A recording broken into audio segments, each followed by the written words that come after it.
ራሴ ይመስላል እናንሳው ይሄን ጉዳይ። ልክ ነው። ከሁለት ወር በፊት እንደዚህ አይነት ኮንቨርሴሽን ይኖረናል ብለን ለመገመት በጣም ይቸግረን ነበር። የወቅቱ የፕሪሚየር ሊግ ሻምፒዮን ናቸው።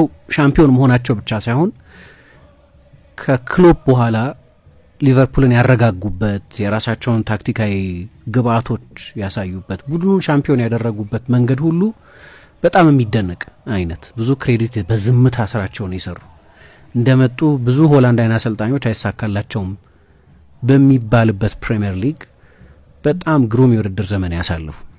ምናልባት አንድ ቁጭት ከነበር ሊቨርፑል ከፕሪሚየር ሊግ በተጨማሪ ሌላ ዋንጫ ለማንሳቱ ሊሆን ይችላል። በቻምፒየንስ ሊግ ብዙ ሩቅ አለመሄዱ፣ ሊግ ካፕ ፍጻሜ ደርሷል፣ ግን ያንንም አላሸነፈም።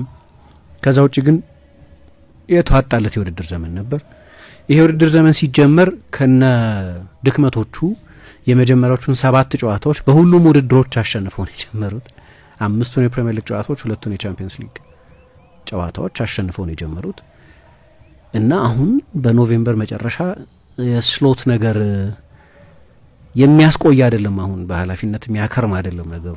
ስለዚህ ምንም ያህል ምቾት የሚነፍግ ኮሪደር ቢሆንም በመልበሻ ክፍልም በቦርድ ሩምም በስልጣን ኮሪደር ውስጥ የሊቨርፑል ሰዎች አሁን ከጥቂት ወራት ምናልባት ሳምንታትን በፊት የማይታሰበውን ነገር ማሰብ አለባቸው። አሁን በእኚህ አሰልጣኝ ስር ሊቨርፑል አሁን ያለበት ሁኔታ የሚቀለበስ አይደለም የሚል እነሱ አንኮምፈርትብል የሚሉት ውይይት እየተደረገ ነው።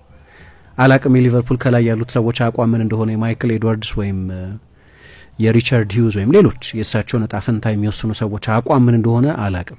ትላንትና እሳቸው በየቀኑ በየደቂቃው እየደወሉ እናምናለን እሺ ማለት አይጠበቅባቸውም፣ የሊቨርፑል ከላይ ያሉ ሰዎች ድጋፍ እንዳለኝ አውቃለሁ፣ ስለ ስራዬ ስጋት የለብኝም የሚል አስተያየት ሰጥተዋል። አሁን ጥያቄው እስከ መቼ ይቀጥላል ይሄ ሁኔታ ነው። ትላንትና ስለ ክራይሲስ እየተወራ ለቴንቲ የቀድሞ የሊቨርፑል ኮከብ ስቲቨን ጄራርድ ይሄ በጣም ከባድ ቃል ነው ክራይሲስ የሚል ቃል እና መጠቀም አልፈልግም ይሄንን ቃል። ሊቨርፑል ክራይሲስ ውስጥ አይደለም ማለት እኔ ክራይሲስ ብቻ አይደለም ይሄ ከዛ የእግር ኳስ ክራይሲስ ብቻ አይደለም ለሊቨርፑል አይነት ታሪካዊ ቡድን እና ደግሞ ከክረምቱ ኢንቨስትመንት በኋላ ባለፉት 12 ጨዋታዎች 9 ተሸንፏል እና በ71 ዓመት ውስጥ ቅድም መነሻችን ላይ እንዳልኩት ዊንስተን ቸርችል የእንግሊዝ ጠቅላይ ሚኒስትር በነበሩበት ጊዜ እንግሊዝን በሁለተኛው የዓለም ጦርነት ዘመናት የመሩ ናቸው ዊንስተን ቸርችል። እሳቸው ጠቅላይ ሚኒስትር በነበሩበት ጊዜ ነው ሊቨርፑል 3 ተከታታይ ጨዋታዎች 3 እና ከዛ በላይ ጎሎች እየተቆጠሩበት የተሸነፈው። በዛ ከሊጉ በወረደበት በ1953-54 ለመጨረሻ ጊዜ ማለት ነው። በዛ የውድድር ዘመን ነው በውድድር ዘመኑ ጣልቃም ቢሆን ከ12 ጨዋታዎች 9ኙን የተሸነፈው። ይህ አንድ ነገር ሆኖ አርነ ስሎት ይህንን መቀልበስ የሚችሉ መሆናቸውን ግን ማሳየት አልቻሉ። በእነዚህ ተከታታይ ጨዋታዎች ኬፕብል መሆናቸውን ማሳየት አልቻሉ። ስለዚህ ቅድም ምሳ እንዳልሽው በአንፊልድ ያለመድናቸውን ምስሎች ማየት ጀመር። የሊቨርፑል ደጋፊዎች ጨዋታው ከተጠናቀቀ በኋላ ቡድኑ ላይ ጮኸዋል። ትላንት በጣም በርካታ ደጋፊዎች ውጤቱ 3-1 እያለም ጭምር ከስቴዲየም ወጥተዋል። ይህንኑ ተመሳሳይ ምስል በቀላሉ ለቡድኑ ጀርባውን በማይሰጥ የአንፊልድ ታዳሚ ላይ አይተናል። ከኖቲንገም ፎረስት ጨዋታ መጠናቀቅ በፊት ብዙ የሊቨርፑል ደጋፊዎች ከስቴዲየም እየወጡ ነው፣ በቡድኑ ተስፋ እየቆረጡ ነው። በፕሪሚየር ሊግ 12ኛ ናቸው ከመሪው አርሰናል በ11 ነጥብ ርቀው፣ በቻምፒየንስ ሊግ 13ኛ ናቸው። እነዚህ ሁለቱም ስፍራዎች ለሊቨርፑል የሚገቡ ስፍራዎች አይደሉም። የትላንትናው ጨዋታ ለአሰልጣኙ ኦልሞስት የግድ ማሸነፍ የነበረባቸው ጨዋታ ነው።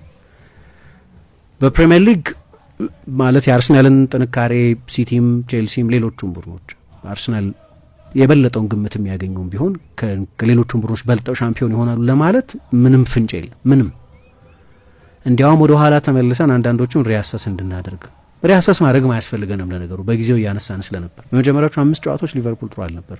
ከዚህም ሊብስ ይችል ነበር የሊቨርፑል ደረጃ። ውጤቱ ነው ጥሩ የነበረው እንጂ ፐርፎርማንሱ ጥያቄ የሚያስነሳ ነበር። ሁለተኛ የቻምፒየንስ ሊግ ጉዞ ከአንዳንድ መጥፎ ሲዝኖች ሊቨርፑልን ጠብቆት ያውቃል። ለምሳሌ 2004-2005 የቻምፒየንስ ሊግ አሸናፊ በነበሩበት የውድድር ዘመን በፕሪሚየር ሊግ ኤቨርተን በልጧቸው ነበር። ኤቨርተን ነበር 4ኛ የነበረው። ቶፕ 4 ውስጥ እንኳን መጨረስ አልቻሉም። ያን ጊዜ ግን የቻምፒየንስ ሊግ አሸናፊ ነበሩ። ስለዚህ አንዳንዶቹን ሲዝኖች ይታደግ ስለነበርና አሰልጣኙም የባለፈውን የውድድር ዘመን የፓሪስ ሳን ጀርማ ጨዋታ በብዙ መብሰልሰል ብዙ ጊዜ ስለሚያነሱት የፕሪሚየር ሊግ ጉዳይ ያበቃለት እንኳ ቢመስል እና በቻምፒየንስ ሊግ ለመሳተፍ የሲዝን ፕላናቸውን ሪያጀስት ማድረግ አለባቸው ቢባል ቻምፒየንስ ሊግ ግን ቻምፒየንስ ሊግ ነው። በሊግ ሲዝን ጥሩ ሲዝን ባይኖርሽ እንኳን በቻምፒየንስ ሊግ ብዙ ርቀት ልትሄድ ይችላል ሊሆን ይችላል። አሁን አላቅም። ነገር ግን ከጨዋታው በፊት ሄንሪ ዊንተር ለስፖርትስ ኢሉስትሬትድ የድሮ የታይምስ ጸሐፊ ሲጽፍ ምን አለ? የሊቨርፑል አሰልጣኝ መሆን ከእግር ኳሳዊ ኃላፊነት በላይ ነው። ኢትስ ሞር ዳን ፕሮፌሽናል ኢትስ ሞር ኦልሶ ፓስቶራል ይላል። የበለጠ ኃላፊነት ነው ያለ። የተስፋ ፍንጭ መሆን ይጠይቃል በአስቸጋሪ ጊዜያት። ከሊቨርፑል አሰልጣኝ የሚጠበቀው ነገር በጣም ከፍተኛ ነው እና አሰልጣኙ በውጤት ብቻ ሳይሆን በተለይ ከአሳዛኙ የዲዮጎ ዦታ ህልፈት በኋላ ያሳዩት ርኅራሄ በዛ ስቴትመንታቸው ብቻ ሳይሆን በብዙ አጋጣሚዎች ያሳዩት ሴንሲቢሊቲ ከሊቨርፑል አሰልጣኝነት የሚጠበቅ ነው። ከእግር ኳስ አሰልጣኝነት በላይ ነው የሊቨርፑል ኃላፊነት። ቢል ሻንክሊ 1960ዎቹና 70ዎቹ የሊቨርፑል አሰልጣኝ የመሆን ከማሰልጠን ባሻገር ያለ ተጨማሪ ኃላፊነትን ተረድተዋል። ስለዚህ ከከተማይቱ ጋር እንደዚህ አይነት ስሜት ትስስር ያላቸው በዛ የተነሳ ነው። ሰር ኬኒ ዳልግሊሽ የሂልስቦሮ የስቴዲየም አደጋ በ1989 ከደረሰ በኋላ 97 የሊቨርፑል ደጋፊዎች በአሳዛኝ ሁኔታ የሞቱበት የስቴዲየም አደጋ ከደረሰ በኋላ ከቀብር ወደ ቀብር ሲሄዱ ቀናትን አሳልፈዋል። እንዲያውም በአንዳንድ አጋጣሚዎች በአንድ ቀን 4 የቀብር ስፍራ ላይ ይደርሱ ይገኙ ነበር እና መጨረሻ ላይ ታመሙ። ሰውየው ታመመ ኬኒ ዳልግሊሽ እና ለማሰልጠን መቀጠል አልቻለም። ከዛ በኋላ የመጨረሻው አሰልጣኝ ክሎፕ እስኪመጡ ድረስ የሊግ ሻምፒዮን የነበረው ዳልግሊሽ ነው። አንድ ጊዜ የኬኒ ዳልግሊሽን መጽሐፍ ለመጻፍ ወደ ቢሮ ሄጄ ነበር እና ሼልፉ ላይ ካየኋቸው መጽሐፍት አንደኛው ስለ ስትረስ ማኔጅመንት የተጻፈ መጽሐፍ ነበር። ያንን ሁሉ ቀብር ማየት፣ ያንን ሁሉ ሀዘንተኛ ማየት ለሊቨርፑል አሰልጣኝ በጣም ከባድ ነበር። ፔስሊ፣ ሁሊዬ፣ ክሎፕ እነዚህ ሁሉ አሰልጣኞች ይህንን ተቋቁመውታል። ስሎትም ልክ እንደዛ ክላስ አክት ናቸው። ለዚህ ነው ሰው የሊቨርፑል ደጋፊ በቀላሉ የማይጨክንባቸው። ውጤት ስላላቸው፣ ብዙ ክሬዲት ስላላቸው፣ ዋንጫውን ባሸነፉበት መንገድ ብቻ ሳይሆን የሊቨርፑል ደጋፊዎች ሂ ጌትስ ኢት ይሏቸዋል። ይገባዋል ሊቨርፑል ምን ማለት እንደሆነ። ከዚህ በፊት የሊቨርፑል ከተማን ስነ ልቦና አንስተናል። ከእንግሊዝ ጋር ስላለው ስሜት አንስተናል እና ከዚህ በፊት ስለነበሩ ትራጄዲዎች የሚረዳቸው ሰው ይፈልጋሉ ሊቨርፑል እዛ ያሉት የሊቨርፑል ደጋፊዎች እና በዛ ጊዜ ያሳዩት እዝናት፣ በዛ ጊዜ ያሳዩት ሴንሲቢሊቲ፣ ኬር ማድረግ፣ ይህንን ሁሉ የመሳሰለው ነገር ከማሸነፍም ባሻገር ክሎፕ የሚወደዱት በውጤታቸው በዛ አስገራሚ ቡድናቸው ብቻ ሳይሆን በሰውነታቸው ከከተማይቱ ጋር በፈጠሩት ስሜትም ነው በጣም የሚወደዱት። ኦፍኮርስ ውጤታቸው ብቻውን ከሊቨርፑል ታላላቆች አንዱ ያደርጋቸዋል እና የሊቨርፑል ደጋፊዎች ያስታውሳሉ ራፈንበርግን 6 ቁጥር ባደረጉበት፣ ከክሎፕ ይልቅ ቡድኑ የበለጠ ኮንትሮልድ ቡድን እንዲሆን ባደረጉበት፣ አንድም ተጨማሪ ተጫዋች ሳያስፈርሙ ኦልሞስት ሻምፒዮን በሆኑበት ቡድናቸው በተለይ በመጀመሪያው የውድድር ዘመን አጋማሽ ባሳየው ብስለትና ስክነት እና በአይመሬ ውጤታማነት የአውሮፓ ምርጡ ቡድን ነበር ለ6 ወር። የሊቨርፑል ደጋፊዎች አይረሱትም። ስለዚህ እሳቸው ላይ በመጨከን በተለይ ለሊቨርፑላውያን እዛው ከተማው ስለሚኖሩት ስካውሰሮች ቀላል አይደለም። ግን መጨረሻ ላይ ነገሩ የውጤት ጉዳይ ይሆናል። አንድ ሰው የፈለገ ጳጳሳዊ መንፈሳዊ መሪነት ቢኖረው እግር ኳስ ግን ምህረት አልባ የቢዝነስ ጉዳይ ነው እና አሰልጣኙ የተሾሙበትን ዋና ነገር ግን ቡድናቸው በተደጋጋሚ በሚያስመዘግባቸው ውጤቶች የተነሳ ይህንን ኔጌቲቭ ስፓይራል፣ ይህንን አሉታዊ ውጤት ጉዞ መቀልበስ አልቻለም። የፒኤስቪ ጨዋታ እንዲህ ነበር ብሎ መናገር አሁን ትርጉም የለውም። ደግሞ የሊቨርፑል ከላይ ያሉት ኃላፊዎች ሊቀመንበሩ ቶም ቬርነር በቀደም በኖቲንገም ፎረስቱ ጨዋታ ላይ ስቴዲየም ነበሩ። የቀጠሯቸው ሌሎቹ ሰዎች ኤድዋርድስ እና ሂውዝ ወደ 450 ሚሊዮን 500 ሚሊዮን ዩሮ ገደማ ለዝውውር አውጥተዋል። ከሽያጭ ብዙ ገንዘብ አግኝተዋል። ግን ሊቨርፑል ትልልቅ የብሪታንያን ክብረ ወሰን በአንድ የዝውውር ገበያ ማሻሻልን ጨምሮ ብዙ ዝውውሮች አድርጓል። የሚጠበቀው ከዚህ በላይ ያለ ኤክስፔክቴሽን ነው እና አሰልጣኙ ይሆንላቸው አይደለም። እሳቸው ራሳቸውን በተደጋጋሚ ተናግረዋል። እኔ እንኳን ግራ ገብቶ አም ኮንፊውዝድ ላይክ ዩ አር፣ ልክ እናንተ ግራ እየገባችሁ እንደሆነ እኔም ግራ ገብቶኛል የሚል አስተያየት ሰጡና ቻምፒየንስ ሊግ ለሊቨርፑል ማንሰራሪያ መሆን ነበረበት። አሁን ፍርሃቱ ምንድነው? በፒኤስቪ የተሸነፉ 13ኛ ስፍራ ላይ ተቀመጡ። ቀጥሎ 2 ከባባድ ጨዋታ አለባቸው ከማርሴይ ከኢንተር ክለብ ብሩዥ ነው። መጨረሻ ላይ ግን ከባባድ ጨዋታዎች ናቸው እነዚህ። የሊቨርፑል ሁኔታ በጣም የሚያስፈራ ሁኔታ ነው። በሀገር ውስጥ ውድድር ከሊግ ካፕ እንደምታውቂው ወጥተዋል። ኤፍኤ ካፕ አለ ጃንዋሪ ሲመጣ። ግን ከባድ ውይይት ቢሆንም ስሎት ይሰናበቱ የሚለው ውይይት በቅድም ባልኩት ኢሞሽናል ምክንያትም በውጤትም የውድድር ዘመን ሲጀመር በነበራቸው ቢያንስ በውጤት በነበራቸው ጅማሬም በሰውየው ባህሪም ምክንያት መባረር አለበት ነው ለማለት ለሊቨርፑል ደጋፊዎች እንዳልኩት እዛ ላሉት ይህንን የከተማውን ስነ ልቦና እና ትራጀዲ የድሮ ታሪክ በደንብ ለኖሩት ሰዎች ከባድ መሰለኝ።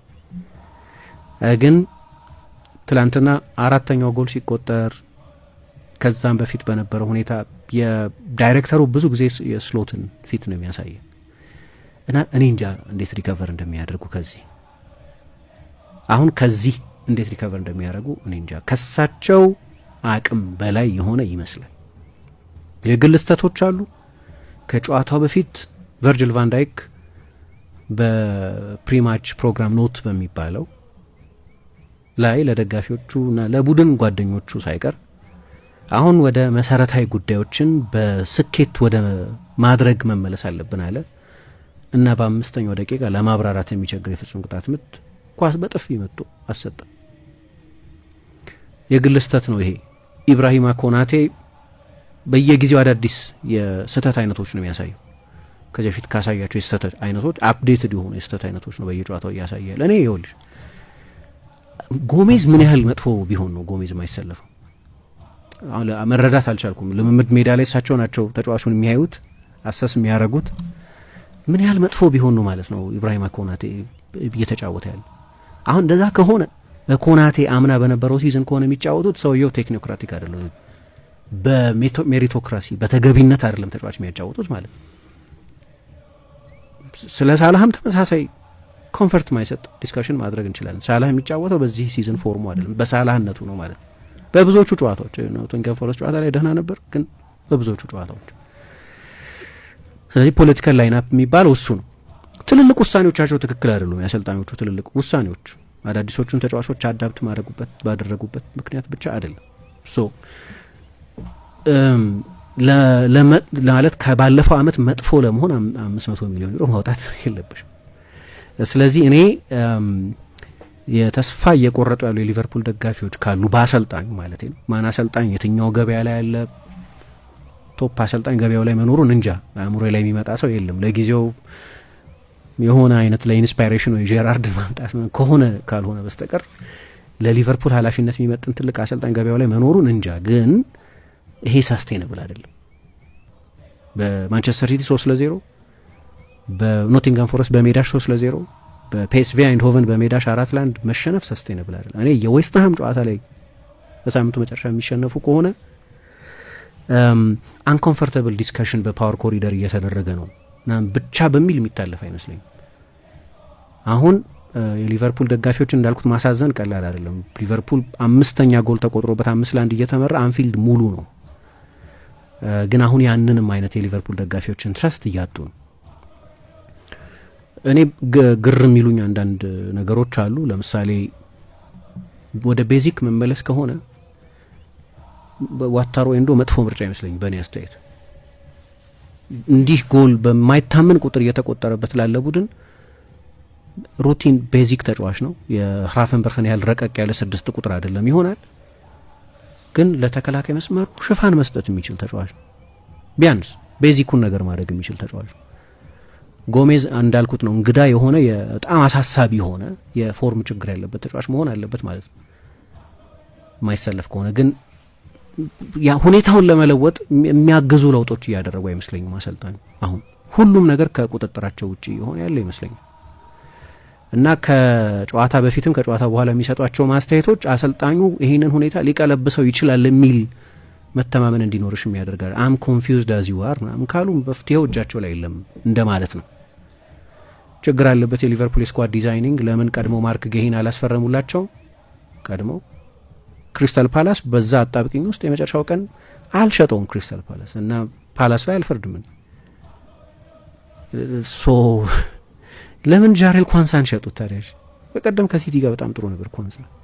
ወደ እንግሊዝ ብሔራዊ ቡድን የመመረጥ ኮንቨርሴሽን ውስጥ ነው ያለ። ሊዮኒ የሚባል ፓርማ 17 ጨዋታ ያደረገ ተጫዋች ነው ያመጡት። እሱም ኤሲኤል ተጎዳ። ባይጎዳም ግን የ17 ዓመት ልጅ በትልልቅ የፕሪሚየር ሊግ የቻምፒየንስ ሊግ ጨዋታዎች ላይ መጣድ በጣም አስቸጋሪ ነው። ሁሉም ነገር ነው አሁን እየተበላሸ ያለው እና ያን ጥያቄ የሚያነሱ ሰዎች ምንም ጥያቄ የለውም። ሊቨርፑል በዚህ ውድድር ዘመን በቅርብ ጨዋታዎች ካለፉት 12 ጨዋታዎች በ10 ቀድሞ ጎል ተቆጥሮበታል። እነዛ የሪያል ማድሪድ እና የአስቶን ቪላ ተከታታይ ድሎች ፎልስ ዳውንስ ነበሩ ማለት ነው።